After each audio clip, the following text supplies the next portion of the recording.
Hi, my name's Phil. I like talking about politics. Rishi Sunak almost certainly wants to hold the general election this autumn, maybe even November. The only thing which could cause him to go earlier would be fears of facing a serious challenge to his leadership. So what are the chances? So I discussed earlier this week the potential for Sunak to call an election in summer or even resign if his MPs push for a confidence vote. We don't know whether this is a credible possibility or just hype in the media. But the issue of whether Sunak can weather the storm of really bad local election results will be a major factor in whether he goes to the polls this autumn or has to go earlier. I can absolutely believe that Sunak would prefer a later election now that he's missed May the 2nd. So in terms of the main arguments for and against Sunak being able to keep his government together for as long as the election takes, they are these. Against is the fact that Sunak is monumentally awful at not only campaigning, but even giving more able campaigners within his party any material to work with in the form of, say, government achievements. Despite telling his MPs this week that his government had a string of achievements, really, honestly has not. In fact, Sunak often makes things worse by, for example, insisting that the economy is improving when polling consistently shows, even now, that most people, including Conservative voters, think it's getting worse. Real politicians understand the need not to contradict voters. Don't get me wrong, voters are sometimes wrong, but you don't contradict them. The closest I can come to an achievement would be the Windsor Framework, which averted a damaging trade war and further tinkering got the Stormont back in session. But both of these were problems created directly by the policies of his own party in government, even if not Sunak personally. Beyond that, I don't think there is even anything which is an improvement on when he took over as Prime Minister, never mind when the party took over in 2010. Tory polling figures are just as bad, and the standard of living is even worse by all measures that ordinary voters will use. In 2019, when Theresa May was presiding over obvious government failures and a fractured party, the Conservatives unceremoniously booted her out and replaced her, going on to win the general election half a year later with Boris Johnson. Now, the Tories have the option to do the same thing this year as well, if they're committed to going long with the election timing. Some are saying, it's too late now, the time has passed. It's not correct to say that there isn't time to replace the leader. There are many arguments for Tory MPs to stick with Sunak. Timing is not one of them. But against these are arguments for keeping Sunak in place. The Tories have already changed leader twice inside the same parliament, and unlike in 2019, they have a large majority throughout this parliament, making it look all the more ridiculous. Even if Tory MPs feel that Sunak is now so awful that replacing him would be worth the downsides, there is no obvious successor. When they were making Theresa May walk the plank, they had an alternative in whom they had confidence could win an election. Now they don't. Various possible candidates have their supporters, but that's largely based on approval of their apparent policies. There doesn't seem to be a groundswell of opinion within the Parliamentary Conservative Party that any of them would be great election campaigners. In fact, recent polling has shown that several of the frontrunners are even less popular than Rishi Sunak. So they could not only take the hit from changing leader a third time, but end up with someone even worse at the end of it. As far as Tory MPs can know, it is possible to get away with a 1997-style defeat with Sunak. That looks like a good result now. It's possible to make things worse. So they may as well settle for having a chance at least being the official opposition.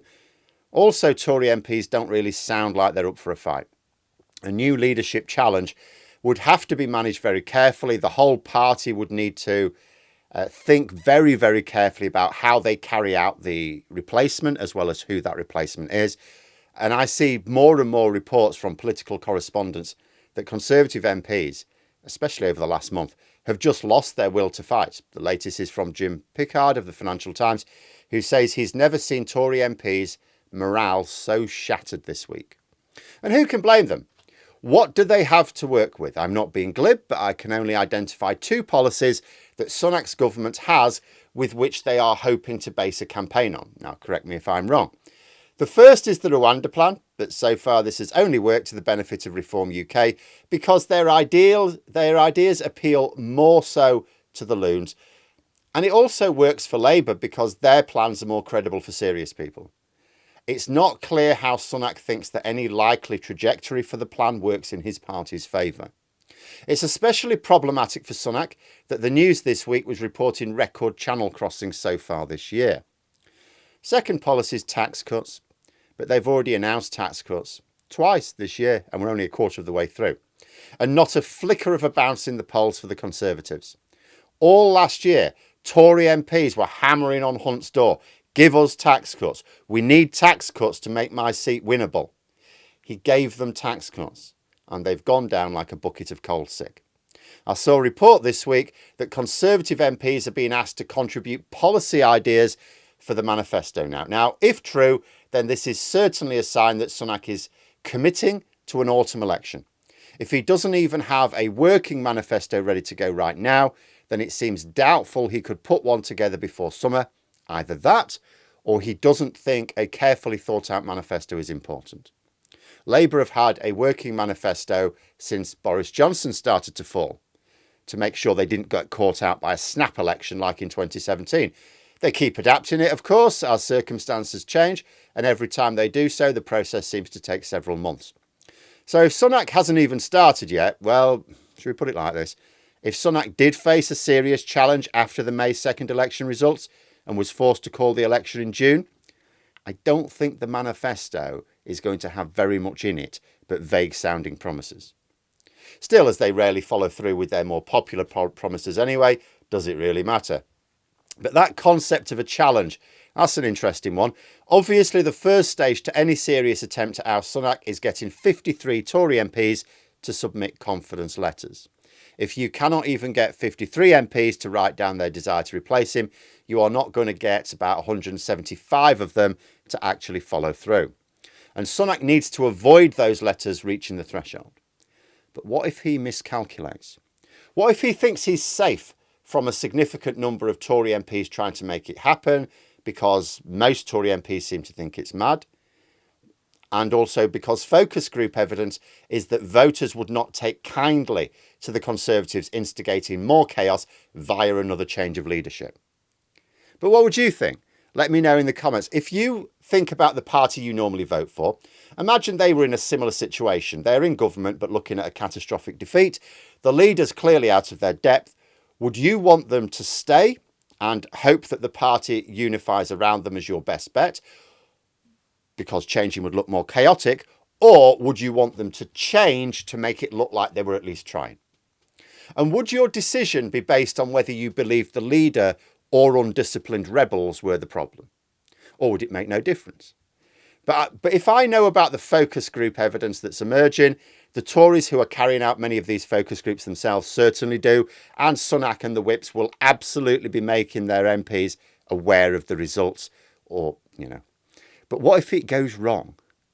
There are no doubt plenty of Conservative MPs, probably a majority, who are loyal to the party after a fashion and will still hope for as good a result in the election as is realistic.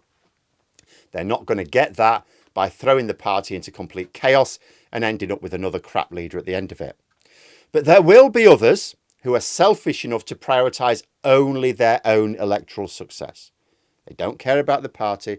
They'd rather be an opposition MP than to lose their own seat and their party win the election. Now, for these MPs, there is no difference between the party winning, say, 200 seats, which would be a good result right now, or 20, which is disastrous at any time. If they lose their own seats, they don't distinguish between those two. What if there are 53 Tory MPs who want to fight for their seat, think they will lose it with Sunak, but think they stand a better chance by spinning the wheel again? That is the route to Sunak facing a confidence vote. The question is, are there that many MPs? And if there aren't now, will there be on May the 3rd? But there we are. Those are my thoughts. If you enjoyed the video, please subscribe for further content and click the like button. You can also sign up for memberships if you'd like to support the channel further.